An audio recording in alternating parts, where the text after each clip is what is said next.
మనం చేస్తే శృంగారం, ఎదురోళ్ళు చేస్తే విచారం అన్నట్టు రాయడం ఎట్లా ఉంటుందో పత్రికలకు నీతి తెలుస్తది.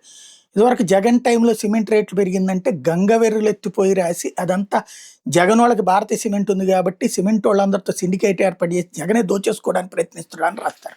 ఇప్పుడు వచ్చేటప్పటికి ఖర్చులు పెరుగుతున్నాయి కాబట్టి బస్తా మీద రూ. 50 పెంపు త్వరలో. అంటే మానసికంగా సిద్ధం చేస్తున్నారు. ఆ 50 కదా అన్నట్టుగా ఇక్కడ సోషల్ మీడియాలో కూడా ప్రచారం చేసుకొస్తారు. తప్పేం లేదు. అప్పుడు పెరిగినా, ఇప్పుడు పెరిగినా ఓ రూ. 50 పెరగడం అనేది పెద్ద లెక్క కాదు. కానీ అప్పుడు పెరిగితే అరాచకం, అది దోచుకోవడం. ఇప్పుడు పెరిగితే సహాయం, అర్థం చేసుకోమంటాం. ఇది విచిత్రం.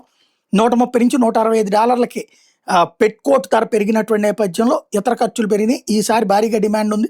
అందుకు సాధారణంగా డిమాండ్ ఎక్కువ ఉన్నప్పుడు సప్లై కూడా ఎక్కువే ఉంది. సప్లై ఎక్కువ ఉన్నప్పుడు ధర తగ్గాలి. ఎక్కువ అడుగుతున్నప్పుడు ఇప్పుడు మనం 10 సామాన్లు కొన్నప్పుడు, 100 సామాన్లు కొన్నప్పుడు డిస్కౌంట్ వస్తది. కానీ ఇక్కడ రేటు పెరుగుతోంది.